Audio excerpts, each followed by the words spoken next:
If I was to describe Michaela, it would be brave and courageous. Michaela, I call her like my angel because she changed my life. She's a hero. My career in the restaurants, it really started age 15, going on 16, when I started working for my dad in one of his straw hat pizza restaurants. And I started working in the scullery, washing dishes. I was so anxious to become an entrepreneur like my dad. And I happened to be eating at El Pollo Loco often then, and I thought, well, I'd like to check this out. And opened my first store in 1988, April of '88, in Los Angeles. I met Michaela about 3 years ago at Los Angeles LGBT Center when I was looking for work and I was having a really hard time finding work. If we look at the statistics, we're looking at up to twice the national average for unemployment for trans people. And if you look at trans people of color, that is 4 times higher than national average. We have very diverse workplaces and restaurants. We welcome everybody. I'm also the founder of TransCanWork.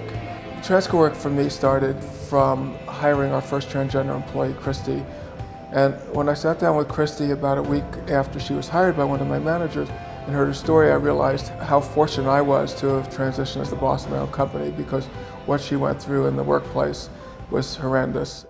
We, over the next 4 to 5 years, hired over 40 transgender employees in our own restaurants. And because of those relationships, we got to watch the employees just flower. And they were working maybe for the first time on a level playing field, and most of them for the first time in their true gender identity. She's creating a platform for other women, such as myself, such as my coworkers, to also be visible.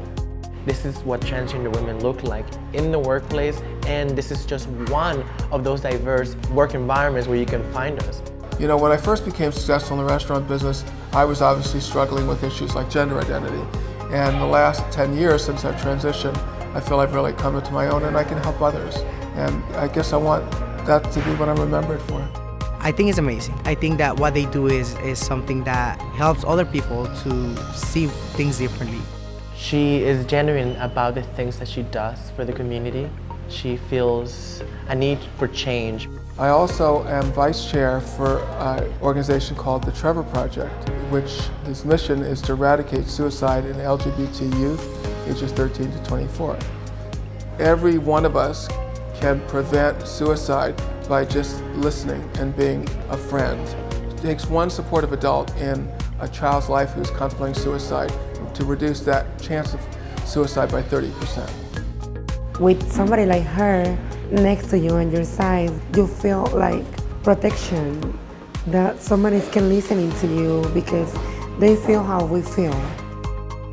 With that, it's the sense of satisfaction of knowing that you did something good today. It's, I think, what brings you joy. And the fact that they're putting the effort and the work into it allows us to be a better community in the restaurant industry. It's those individual stories. It's every time I sit down with someone and I'm realizing their life's changing by how we've helped them, that help me go to sleep at night.